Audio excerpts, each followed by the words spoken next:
Et salut à tous, c'est Kevin, on se retrouve aujourd'hui pour une nouvelle vidéo d'analyse crypto. On va analyser ensemble le marché des cryptos de manière globale. On va analyser BTC, ETH, 0x0, GRT, INJ, TRAC et également faire un point sur Phantom qui selon moi est vraiment dans une configuration parfaite pour ceux qui ont encore du capital à investir dès maintenant et qui veulent faire des gros multiples soit dans les 2-3 prochains mois, soit même à plus long terme sous 12 à 18 mois. Juste avant, n'oubliez pas que ce soir, c'est le combat qu'on attend depuis déjà déjà depuis plusieurs mois. Doumbé Baki, n'hésitez pas à me dire en commentaire qui est-ce que vous voyez gagner, ou en tout cas qui c'est que vous supportez. Donc ceux qui n'y connaissent rien, bah, n'hésitez pas à ne rien dire.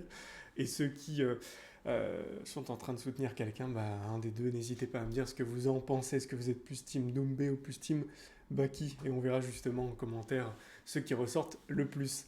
Allez, on est parti directement sur notre BTC. Alors qu'est-ce qui nous fait ce BTC? Alors, déjà si on regarde en daily, on avait vu ensemble depuis maintenant un bon moment la sortie donc de notre zone de rechargement, donc j'en avais parlé, hein, sortie de zone de rechargement entre 49 000 dollars et 58 000 dollars approximativement.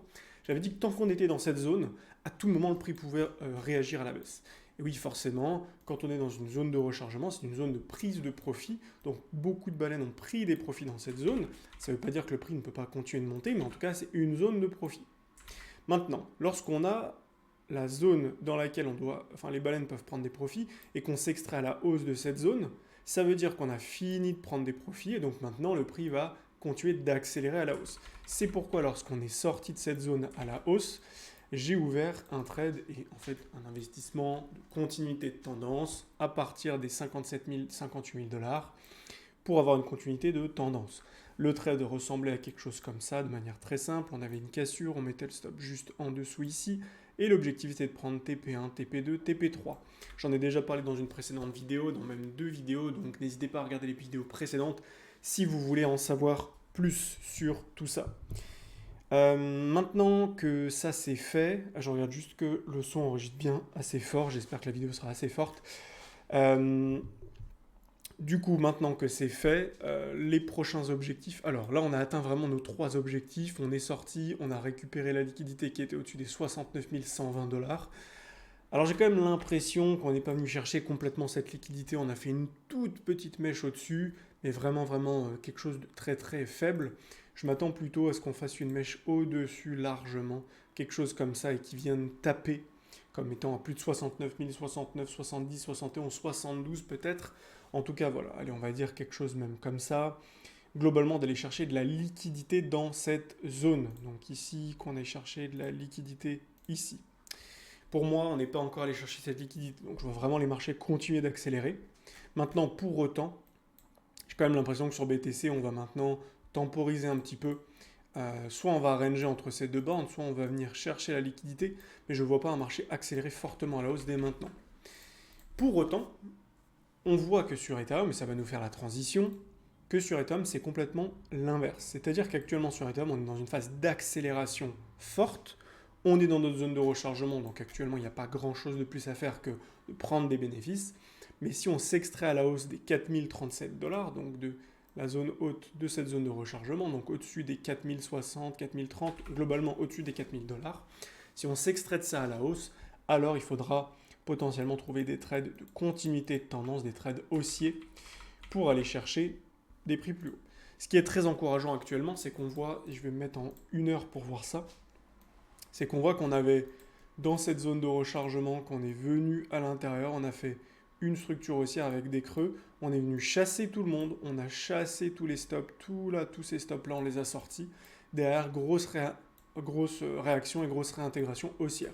Donc ça, c'est vraiment une bonne nouvelle pour les marchés. Ça veut dire qu'on nettoie et que l'objectif, c'est d'aller plus haut. Si à nouveau, on se met à latéraliser ici, il y a de grandes chances qu'on vienne nettoyer vers le bas. Si derrière, on réintègre à la hausse, ce sera très positif. Si à l'inverse, on voit ici un prix qui vient latéraliser, comme ceci, comme ça, qu'on vient chasser au nord et que derrière on réintègre, ça ce sera baissier et dans ce cas-là, il faudra se hedger, il faudra chercher à vendre des positions ou à shorter avec une partie de son capital pour pouvoir ne pas perdre et même gagner de la crypto sur cette baisse potentielle. qu'on peut venir retester tout ça. Mais pour le moment, rien de plus à dire qu'on a eu un mouvement baissier, réintégration à la hausse, on a chassé tous les stops, maintenant l'objectif c'est d'aller plus haut.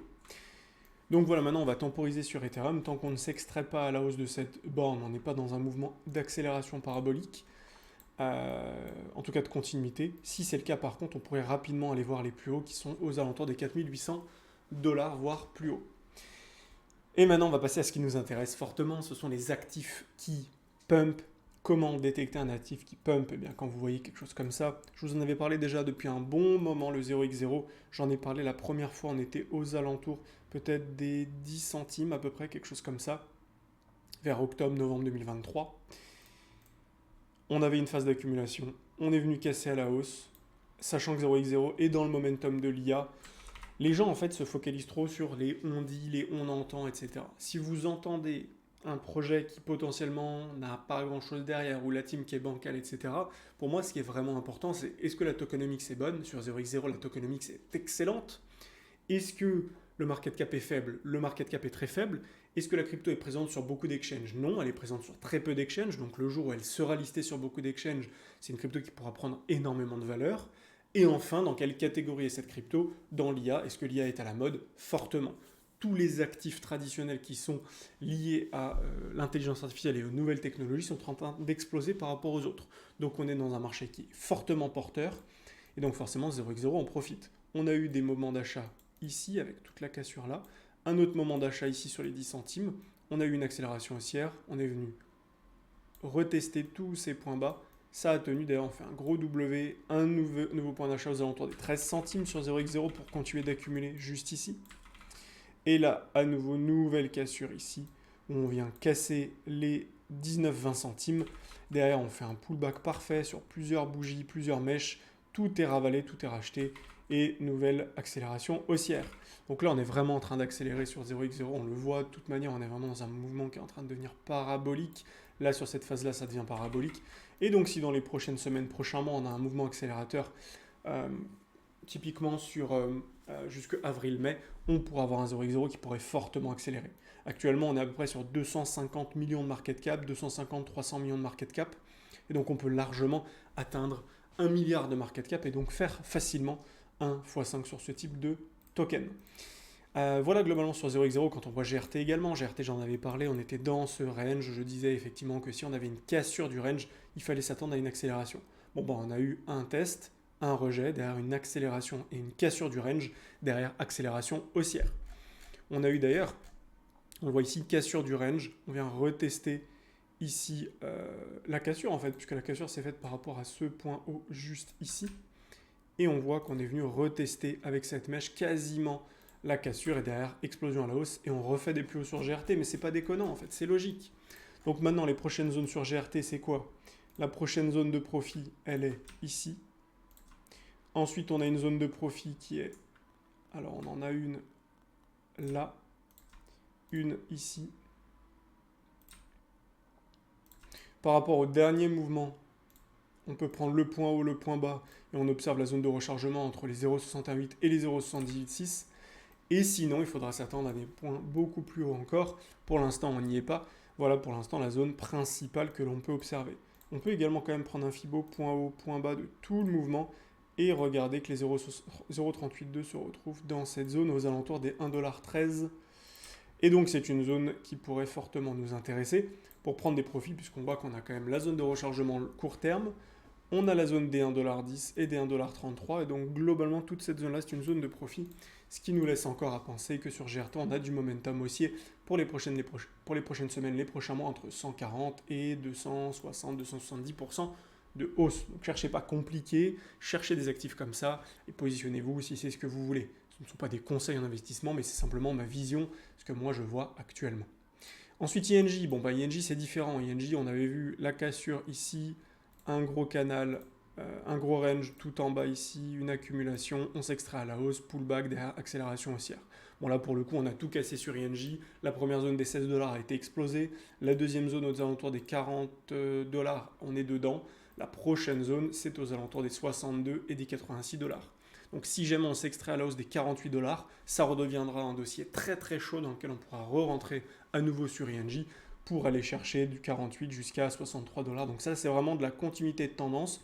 C'est pas forcément du trade parce qu'on n'a pas forcément de setup complet, mais c'est pas de l'investissement, donc c'est vraiment une composition hybride entre du trade et de l'investissement, ce qui nous permet de rapidement d'aller chercher du 30, 40, 50, 70% de gains très très très rapides parce que les marchés sont bouillants. Enfin, Track est également une pépite que je vous ai présentée déjà depuis plusieurs mois. Je vous l'ai présenté, on était en dessous du rectangle orange, je m'en rappelle très très bien. On était en train de re-rentrer dans le rectangle orange ici, aux alentours des 38-39 centimes. Donc on avait fait la deuxième structure ici, avec plein de W qu'on a cassé à la hausse. On a recassé à nouveau le mouvement des 52 centimes.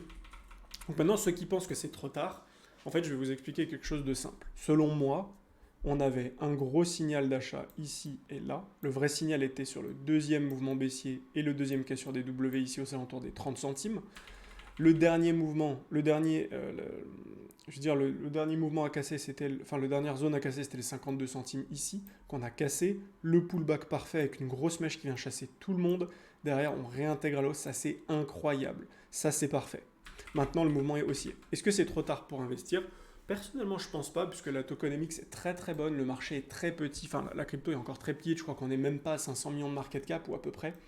Donc on a encore beaucoup de potentiel, et surtout, une fois qu'on aura cherché les derniers stops potentiels ici sur Track, après il n'y a plus rien qui peut nous arrêter. Donc on peut être sur une crypto qui peut vraiment prendre une grande place sur la partie IA et monter rapidement à plusieurs milliards de capitalisation.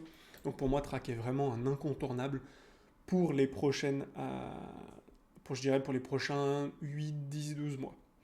Donc voilà selon moi, et en plus de ça, si on est dans un mouvement haussier jusqu'à avril-mai, bon, Track ici, il n'y a pas grand chose qui peut l'arrêter, il peut atteindre rapidement les 3,20$ et donc faire un 100% très largement. Enfin, on arrive sur la pépite, j'en avais déjà parlé, l'Ethereum Killer, Fantôme. J'en avais déjà parlé dans une précédente vidéo, ça y est, on a cassé le mouvement qu'on attendait, le dernier point qu'on attendait aux alentours des 65 centimes. On l'a cassé.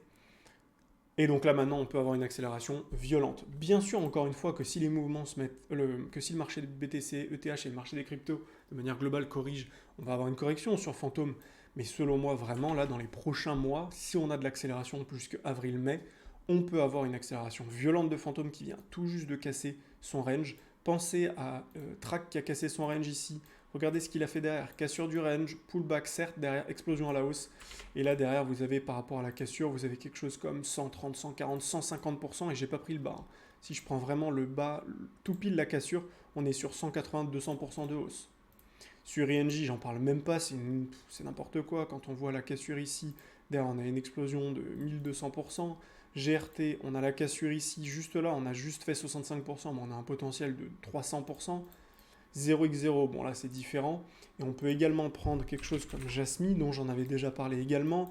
On avait notre range juste là, cassure du range ici, et derrière par rapport à la cassure, on a déjà fait entre 180 et 220%. L'objectif minimum est ici entre 3 centimes et 4 centimes, donc entre 300 et 400% de hausse. Donc pour moi, Fantôme, c'est vraiment le prochain à faire ça. Donc c'est vraiment un incontournable sur lequel se positionner dès maintenant pour aller chercher des hausses importantes. Si on regarde en termes d'objectifs, tout simplement, on va prendre notre point haut, notre point bas. Premier objectif, la zone des 0,38,2, comme d'habitude, juste ici, qui est une petite zone de profit. La grosse zone de profit est aux alentours des 0,61,8, 0,78,6, juste là. Donc la première zone de profit est ici, on va mettre ça en rouge. Deuxième zone de profit est ici, on met ça également en rouge. Et voilà globalement à quoi ça ressemble. Les zones de liquidité intermédiaires sont ici, là, ici, là. Voilà, là on a des zones de liquidité intéressantes. Donc là vraiment, on n'a vraiment pas grand chose jusqu'aux 1,68$. Donc là on est au moins sur une hausse de 110-120%, et on a même des objectifs allant de 178 à 250%. Et là, ce que je trouve très intéressant avec Fantôme, typiquement, c'est qu'on est sur des objectifs qui peuvent être très rapidement atteints. Ici, je ne parle pas du tout de quelque chose qui peut être fait en un an et demi. Ça peut être fait en un an et demi, bien sûr, mais selon moi, il y a vraiment une carte à jouer, car on a cassé ici. Maintenant, l'objectif, c'est d'avoir une accélération forte, faire au moins un x2 très rapide, prendre des bénéfices Et en fait, quand vous avez ça, vous avez une stratégie qui est très simple. Alors, pas forcément que je vais conseiller ceux qui sont les plus avancés, mais pour ceux qui ont un petit peu moins de compétences ou qui sont juste moins disponibles pour le faire, enfin, pour aller plus loin. Imaginons que vous investissiez ici, je dis n'importe quoi, 1000, une base 1000. Vous investissez ici 1000. Dès que vous avez fait x2, donc je ne sais pas quand c'est, on va regarder, hop, on a fait x2 ici, donc aux alentours des 1,60, allez, on va dire que quand on a fait x2 quand on arrive là. Lorsqu'on a fait x2, donc on avait 1000, on a 2000. Ce que je vous conseille ici, c'est simplement de cut 1000, donc vous récupérez votre mise de départ. Et avec ces 1000 là, vous allez rechasser des actifs qui sont actuellement en train de faire des choses plates avec... soit vous attendez la cassure, et dès que vous avez une cassure, vous investissez, soit vous commencez déjà à investir dans plein d'actifs qui sont très très plats comme ça. Si j'étais vous, j'attendrais vraiment la cassure, et dès que j'ai une cassure comme fantôme, en fait, je réinvestis ici. Et du coup, vous enlevez 1000, il vous reste 1000 à nouveau ici, et vous laissez la position courir, vous reprenez des profits quand vous arrivez dans cette zone. Si jamais le marché est toujours très très haussier, vous pouvez conserver votre position pour aller prendre des profits plus haut. Si à l'inverse, vous voyez que le marché est quand même déjà en phase de stagnation, et qu'on est déjà courant mai, je pense qu'ici, il vaudra mieux sortir et temporiser pour avoir une correction, et attendre en 2024-2025 de voir ce qui se passe sur le marché. Donc voilà ce que j'avais à vous présenter pour aujourd'hui. J'espère que cette vidéo vous a plu. Si c'est le cas, n'hésitez pas à me le faire savoir en commentaire et à me dire simplement ce que vous en avez pensé. N'hésitez pas non plus à me dire quel est votre pronostic pour le match de ce soir. Et moi, je vous laisse vous abonner et je vous dis à demain pour une prochaine vidéo. Ciao, ciao.